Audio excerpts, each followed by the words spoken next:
श्री स्वामी समर्थ मित्रांनो, कधी तुमच्याही आयुष्यामध्ये असा अनुभव आला आहे का? सर्व काही संपले असे वाटत असतानाच अचानक एखादा मार्ग उघडतो. निराशेच्या अंधारात असतानाच मनाला अनामिक धीर मिळतो आणि वाटू लागते कोणीतरी अदृश्य शक्ती माझे रक्षण करत आहे. मित्रांनो, शास्त्रामध्ये असे सांगितले आहे की परमेश्वराची कृपा नेहमीच गाजावाजा करून येत नाही. ती अनेकदा सूक्ष्म संकेताच्या रूपाने आपल्या जीवनात प्रकट होत असते. पण हे संकेत ओळखता आले नाही तर आपण देवाची कृपा असूनही तिला दुर्लक्षित करतो. आजच्या या व्हिडिओमध्ये आपण असेच काही शुभ संकेत जाणून घेणार आहोत, जे अनेक आध्यात्मिक परंपरांमध्ये देवकृपेची आठवण करून देणारे मानले जातात. त्यामुळे हा व्हिडिओ शेवटपर्यंत नक्की पहा, कारण शेवटचा संकेत असा आहे जो दिसू लागला तर समजावं की तुमच्या जीवनात मोठा सकारात्मक बदल घडण्याची सुरुवात होऊ शकते. परंतु त्या अगोदर तुम्हा सर्वांना आमची एक विनंती आहे. नवीन असाल तर चॅनलला नक्की सबस्क्राईब करा आणि हा व्हिडिओ तुमच्या मित्रमैत्रिणींना शेअर करा. कदाचित त्यांना यातील काही संकेत मिळाले असतील आणि त्यांच्याकडे त्यांनी दुर्लक्ष केले असेल. श्री स्वामी समर्थ मित्रांनो, नंबर 1, पहिल्यापेक्षा तुमच्या घरामध्ये अन्न कमी लागत असेल, म्हणजेच पुरेशा जेवणामध्येच तुमचं पोट भरत असेल आणि ते जेवण करून तुम्हाला संतुष्ट वाटत असेल, तर समजून चाला माता लक्ष्मीसह अन्नपूर्णा मातेचा सुद्धा तुमच्या घरामध्ये वास आहे. तुमची वास्तू प्रसन्न असून देव तुमचे रक्षण करत आहे. नंबर 2, तुम्ही कधी नोटीस हे केले आहे का? तुमच्या जाण्याच्या वाटेवरती मुंगूस दिसते. तुम्हाला मुंगूस दिसले तर धरून चाला की तुमच्यावर साक्षात विष्णूंची कृपा आहे. तुमच्या विष्णू भक्तीवर विष्णू प्रसन्न आहेत. नंबर 3, मित्रमैत्रिणींनो, तुम्ही देवपूजा करताना अचानक तुमच्या डोळ्यातून पाणी येणं किंवा अंगावर थोडासा बारीक काटा निघणं, जर तुम्ही समजून चाला की तुमची ऊर्जा साक्षात परमेश्वराला स्पर्श करते आहे. नंबर 4, तुमच्या बाबतीत कधी असे झाले आहे का की तुम्ही स्वामी सारामृत किंवा गुरुचरित्राचे पारायण करत आहात आणि नेमके त्याच 7 दिवसांमध्ये 12 ते 1 पर्यंत कोणी भुकेलेला किंवा कोणी तहानलेला आल्यास समजून चाला तुमच्यावर श्री साक्षात दत्त महाराजांची कृपा झाली आहे आणि ते साक्षात तुमच्या दारापर्यंत आले आहेत. नंबर 5, तुम्ही हे कधी नोटीस केले आहे का? वारा नसतानाही मंदिरामध्ये घंटीचा आवाज येतो.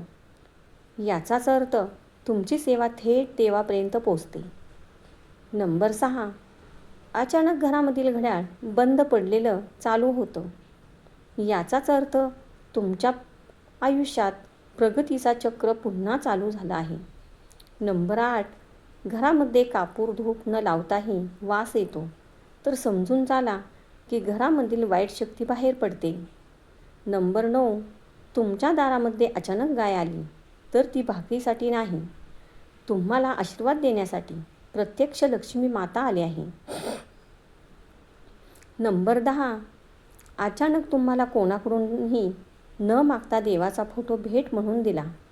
जेव्हा देवाला तुमच्या घरी यायचं असतं ना, तेव्हा हे असं घडतं. नंबर 11, लहान मुलं मूर्तीची किंवा देवाच्या फोटोशी गप्पा मारत असतात, तेव्हा त्यांना वेडं समजू नका. त्यांना साक्षात परमेश्वराच्या दैवी लहरी दिसत असतात. नंबर 12, तुमच्या घरावर कावळा येऊन ओरडत असेल आणि तुम्ही घातलेला खाऊ खाऊन जात असेल, तर समजून चाला तुमचे पितृदेव तुमच्यावर खुश आहेत. नंबर 13, तुमच्या कामाच्या गडबडीतही तुमच्या तोंडात श्री स्वामी समर्थ किंवा इतर देवाचे नाव येत आहे. तुमच्या अंतर्मनामध्ये देवाचे अखंड नाम आहे. नंबर 14, तुम्ही कधी घरात बनवलेल्या स्वयंपाकाचा स्वाद भंडाऱ्याच्या स्वयंपाकागत त्याची चव लागत असेल, तर साक्षात अन्नपूर्णा माता तुमच्या घरामध्ये आहे. नंबर 15, ध्यानी मनी नसतानासुद्धा तुम्हाला अचानक एखाद्या देवस्थानी जाण्याचा योग येतो, ज्याचा तुम्ही कधी विचारही केला नसेल. तर समजून चाला, तुम्हाला त्या प्रत्यक्ष देवानेच तिथपर्यंत बोलवले आहे. नंबर 16. धान्याची कोठार किंवा तिजोरी कधीही रिकामी होत नसेल, तर यालाच परमेश्वराची किमया, बरकत म्हणतात. याचाच अर्थ देवाचा सदैव तुमच्या पाठीवर हात आहे.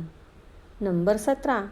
अचानक तुम्हाला काहीतरी कामासाठी पैशाची अडचण आली आहे, परंतु कोणाकडेही न मागता कुठून तरी तुमचे ते काम झाले, तर समजून चला, प्रत्यक्ष परमेश्वरच तुमच्या मदतीला आले आहे. नंबर 18. देवघरामध्ये दिवा लावल्यानंतर वातीच्या टोकाला कापसासारखं फूल तयार झालं, तर नक्कीच तुमची भक्ती देवाने स्वीकारलेली असते. नंबर 19. पूजा घरात पूजा करत असताना अचानक पाल अंगावर पडते. हे संकेत आपल्याला सांगून जातात की लवकरच आपल्या घरामध्ये धनवृद्धी होणार आहे. नंबर 20. घराच्या उंबरठ्याजवळ जर तुम्ही बसला आणि तेथे तुम्हाला शांत वाटले, सुकून मिळाला, तर तुमच्या घरातील वास्तुपुरुष प्रसन्न असून घर तुमचे सुरक्षित आहे. नंबर 21. खराब झालेल्या वस्तू सहजच दुरुस्त झाल्या, तर तुमची कामे कोणतेही अडथळेशिवाय पूर्ण होणार आहेत. ही सुद्धा दैवी शक्तीच आहे. नंबर 22. घरातील देवघरामध्ये घंटी वाजवल्यानंतर तिचा नाद बराच वेळ घरामध्ये गुंजत राहिला, तर तुमचं घर सकारात्मक ऊर्जेनं भरलेलं आहे. नंबर 23. रात्रीच्या वेळी बाल्कनीमध्ये चांदण्यांचा मंद प्रकाश अचानक खूप तेजस्वी जाणवला, तर निसर्ग तुमच्या दैवी शक्तीला प्रकाशमान करतोय. नंबर 24. तुमच्या खिडकीत किंवा बाल्कनीत पक्ष्यांनी घरटं बांधलं, तर समजून चाला, जिथे पक्षी राहतात तेथे शांतता आणि दैवी वास असतो. त्याच ठिकाणी पक्षी घरटं बांधतात. नंबर 25. तुमच्या घराच्या कोणत्याही झाडावर आगी मधमाशांचं पोळघर असेल, तर हेही समजून चाला की जिथे बरकत असते तिथे महालक्ष्मीची कृपा असते. तिथेच आगी मधमाशांचे पोळ आढळून येतं. नंबर 26. जर तुमच्या घरात आलेली व्यक्ती जाताना मनापासून देव तुमचं भलं करो असा आशीर्वाद देत असेल, तर ते अत्यंत शुभ मानलं जातं. मनापासून दिलेला आशीर्वाद हे मोठे पुण्य घेऊन येतो. नंबर 27. जर तुमच्या देवघरातील दिवा शांत, स्थिर आणि तेजस्वी जळत असेल, तर हे खूप शुभ संकेत आहेत. अशा घरात मनशांती आणि सकारात्मकता वाढते. नंबर 28. जर पक्षी रोज तुमच्या अंगणात येऊन दाणे खात असतील, तर तुमच्या घरात करुणा आणि पुण्य वाढत आहे. पक्ष्यांना अन्न देणे हेही एक प्रकारची जीवसेवा आहे. अशा घरात मंगल वातावरण टिकून राहते. नंबर 29. जर घरात अन्न कमी असूनही आलेला प्रत्येक पाहुणा तृप्त होऊन गेला, तर तुमच्या घरावर अन्नपूर्णा मातेची कृपा आहे. अशा घरामध्ये अन्नाची कमतरता भासत नाही. नंबर 30. जर तुमच्या घरातील तुळस नेहमी हिरवीगार आणि टवटवीत राहत असेल, तर तुळशी माता तुमच्या घरावर प्रसन्न आहे. श्री विष्णूंची कृपा त्या घरावर राहते. अशा घरामध्ये सुख, शांती आणि सात्विकता वाढत जाते. नंबर 31. जर एखादा साधू, संत किंवा भुकेला माणूस अचानक तुमच्या दारात आला, तर त्याला रिकाम्या हाताने पाठवू नका. अशा व्यक्तीच्या रूपाने देव तुमची दानशीलता आणि करुणा पाहत असतो. त्याला दिलेला घास अनेक पटीने पुण्यरूपाने परत मिळतो. नंबर 32. जर एखादा लहान मुलगा किंवा मुलगी तुमच्या घरात येऊन हसत खेळत आशीर्वादासारखे वातावरण निर्माण करत असेल, तर ते शुभ मानले जाते. निष्पाप बालस्वरूपात देवाची निरासगता दिसते. नंबर 33. जर तुमच्या घरात फुलांचा सुगंध कोणतेही कारण नसताना दरवळू लागला, तर तो देवतांच्या कृपेचा शुभ संकेत असतात. अशा घरात सकारात्मक ऊर्जा वाढत जाते. नंबर 34. जर एखादी गाय तिच्या वासरासह तुमच्या दारात आली तर हा अत्यंत मंगल संकेत मानला जातो. गोमाता तुमच्या कुटुंबासाठी सुख, समृद्धी आणि संततीच्या कल्याणाचा आशीर्वाद देण्यासाठी आली आहे. नंबर 35. जर तुमच्या घरातील देवघरात ठेवलेली फुले बराच वेळ ताजी राहिली तर तुमची पूजा देवांनी स्वीकारली आहे. देवाची कृपा तुमच्या घरावर राहो असा हा शुभ संदेश मानला जातो. नंबर 36. जर एखादे कुत्रे तुमच्या दारात येऊन शांतपणे बसत असेल तर तो भैरवनाथाचा दूत मानला जातो. त्याला प्रेमाने भाकरी किंवा अन्न दिल्यास संकटे दूर राहतात. अशा घरांवर भगवान शिवांची कृपा दृष्टी राहते. नंबर 37. जर रोज सकाळी कावळा तुमच्या अंगणात येऊन आवाज देत असेल तर पितरांची आठवण करून देणारा हा शुभ संकेत मानला जातो. त्या दिवशी पितरांचे स्मरण करून अन्नदान केल्यास ते प्रसन्न होतात. नंबर 38. जर एखादी फुलपाखरे वारंवार तुमच्या अंगणात किंवा देवघराभोवती फिरताना दिसत असतील तर निसर्ग तुमच्या घरावर आनंदाचा वर्षाव करत आहे. हे शुभ बदल जवळ येत असतो. नंबर 39. जर एखादी गाय तुमच्या हात प्रेमाने चाटत असेल किंवा शांतपणे तुमच्याकडे पाहत उभी राहत असेल तर गोमाता तुमच्यावर प्रसन्न आहे. तिच्या आशीर्वादाने घरात सुख आणि समाधान वाढते. नंबर 40. जर तुमच्या घरात एखादी चिमटे घरटे बांधू लागली तर त्या घरात सुरक्षितता, प्रेम आणि शांतता आहे असे शुभ मानले जाते. चिमणीने घर निवडणे हे मंगल संकेत तुमच्यासाठी आहेत. नंबर 41. जर मंदिरात गेल्यावर पुजारी स्वतःहून प्रसाद किंवा फूल तुमच्या हातात ठेवत असतील तर देवाने तुमची प्रार्थना ऐकली आहे. हा शुभ आशीर्वादाचा संकेत असतो. नंबर 42. जर रस्त्यात अचानक एखादे लहान मूल तुम्हाला पाहून हसले तर निष्पाप देवकृपेची झलक तुमच्या जीवनात आली आहे. त्या दिवसाची सुरुवात शुभ होईल. नंबर 42. जर घरात आलेली गाय किंवा कुत्रा अन्न खाऊन शांतपणे निघून गेला तर तुमच्या घरातील अन्नाला देवाचा आशीर्वाद लाभला आहे. अशा घरात अन्नाची उणीव कधीही भासत नाही. नंबर 44. जर तुमच्या अंगणात रोज पक्ष्यांचा किलबिलाट ऐकू येत असेल तर देवाने तुमच्या घरात आनंदाचे स्पंदन पाठवले आहे. जिथे निसर्ग आनंदाने नांदतो तेथे देवाची कृपा असते. जर एखादी वृद्ध स्त्री तुम्हाला मनापासून सुखी राहा, भरभराट हो असा आशीर्वाद देत असेल तर तो देवीच्या कृपेचा संदेश मानला जातो. अशा आशीर्वादात मोठे पुण्य सामावलेले असते. नंबर 46. जर कोणतेही कारण नसताना तुमच्या घरात भक्तिगीते, मंत्र किंवा देवाचे नाव वारंवार कानावर पडत असेल तर परमेश्वर तुम्हाला स्वतःकडे बोलवत आहे. अशा वेळी भक्ती अधिक वाढवावी. नंबर 47. आधीच मोठ्या संकटाची चाहूल लागली आणि त्यातून तुम्ही वाचलात किंवा तुमचा अपघात टळला तो समजून साधा देव तारी त्याला कोण मारी. तुम्हाला हा अनुभव आला आहे का? आला असेल तर कमेंटमध्ये नक्की सांगा.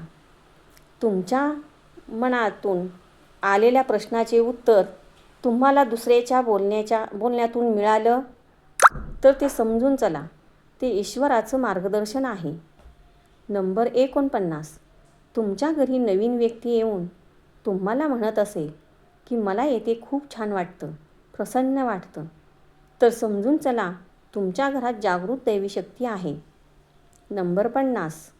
चिमणीने दरवाजावर येऊन खूप चिवचिवाट केला तर नक्कीच तुमच्या घरामध्ये तुम्हाला शुभ बातमी ऐकायला मिळणार आहे. नंबर 51. अचानक देवाची पालखी किंवा दिंडी तुमच्या घराजवळून गेली तर समजून चला स्वतः परमेश्वर तुमच्या उंबरठ्यापर्यंत आले आहेत. नंबर 52. कपाळावर गंध किंवा टिळा दिवसभर अगदी आहे तशाची तसा तर तुमच्या मनाची एकाग्रता आणि शांतता दर्शवते. नंबर 53. आपल्याला मनातून समाधानी आणि आनंदी वाटत असेल, ज्यावेळी आपल्याला परमात्म्याची साथ मिळते तेव्हाच असा अनुभव मिळतो. नंबर 54. स्वप्नामध्ये संत किंवा गुरु तुमच्यात आले असेल तर तुमच्या घराला खूप मोठा संरक्षण मिळालेलं असतं. नंबर 55. महत्त्वाचे निर्णय घेताना घरातील लहान मुलांनी हो म्हटलं तर प्रत्यक्ष लहान मुलांच्या वाणीतूनच साक्षात परमेश्वरानेच कौल दिलेला असतो. नंबर 56. तुमच्या घराच्या कोपऱ्यामध्ये कोळी किंवा जळमट जास्त दिवस होत नसतील याचाच अर्थ घरामध्ये चांगली ऊर्जा आहे. तुमच्या घरामध्ये सकारात्मक ऊर्जा प्रवाहित होत आहे. नंबर 57. जर पहाटे उठताच तुमच्या मनात विनाकारण आनंदाची लहर निर्माण होत असेल तर हा परमेश्वराच्या कृपेचा शुभ संकेत असतो. तुमच्या घरात सकारात्मक ऊर्जा वाढत आहे आणि देव तुमच्या मनातील चिंता दूर करत आहेत. नंबर 58. जर तुमच्या घरात येणारा प्रत्येक पाहुणा आनंदी चेहऱ्याने आणि समाधानाने निघून जात असेल तर त्या घरावर देवाची विशेष कृपा असते. ज्या घरातून आशीर्वाद निघतात त्या घरात सुख आणि समृद्धी टिकून राहते. नंबर 59. जर अचानक तुमच्या मनात एखाद्या गरजू व्यक्तीला मदत करण्याची तीव्र इच्छा निर्माण झाली तर ही प्रेरणा स्वतः परमेश्वर देत असतो. अशा सेवेमुळे देव तुमच्यावर अधिक प्रसन्न होतो. नंबर 61. जर घरात लावलेली फुलझाडे किंवा पवित्र वृक्ष कोणत्याही विशेष प्रयत्नाशिवाय बहरत असतील तर ते सात्विक ऊर्जेने भरलेले आहे. निसर्गही अशा घराला आपले आशीर्वाद देत आहेत अशी भावना व्यक्त केली जाते. नंबर 62. जर तुमच्या घरात लहान मुले, पक्षी किंवा प्राणी निर्धास्तपणे वावरत असतील तर त्या घरात प्रेम, दया आणि देवाची कृपा आहे. जिथे जीवांना सुरक्षित वाटते तिथे देवांचा वास असतो. नंबर 63. जर तुम्ही कोणाचे भली केले आणि त्यांनी मनापासून देव तुमचे कल्याण करो असा आशीर्वाद दिला तर तो आशीर्वाद थेट परमेश्वरापर्यंत पोचतो. अशा शुभवचनांचे फळ जीवनात योग्य वेळी मिळते. नंबर 64. जर तुमच्या घरात रोज देवपूजा सुरू होताच वातावरण शांत आणि प्रसन्न वाटू लागते तर देवतांची कृपादृष्टी त्या घरावर असते. नंबर 65. जर तुमच्या घरात पैशांपेक्षा प्रेम, समाधान आणि एकमेकांविषयी आदर अधिक असेल तर तेच देवी लक्ष्मीचे खरे वास्तव्य मानले जाते. कारण लक्ष्मी फक्त धनात नाही तर आनंदी आणि सुसंवादी कुटुंबातही वास करते. नंबर 66. जर कोणत्याही मोठ्या कामाला निघताना आई-वडील किंवा वडीलधाऱ्यांचा सहजच आशीर्वाद मिळाला तर तो परमेश्वराने तुमच्या मार्गावर ठेवलेला शुभ संकेत आहे. वडीलधाऱ्यांचे आशीर्वाद देवांच्या कृपेसमान असतात. त्यामुळे तुम्ही ज्या कामासाठी तुम्ही निघालेले आहात त्या कामांना यश येते. तुम्हाला हा माहितीपूर्ण व्हिडिओ कसा वाटला कमेंटमध्ये नक्की सांगा आणि कमेंटमध्ये श्री स्वामी समर्थ लिहिण्यास मात्र विसरू नका. आणि अशाच नवनवीन माहितीसाठी आपल्या चॅनलला लाईक, शेअर आणि सबस्क्राईब मात्र नक्की करा. श्री स्वामी समर्थ. व्हिडिओ पूर्ण ऐकल्याबद्दल मनापासून तुम्हा सर्वांचे धन्यवाद.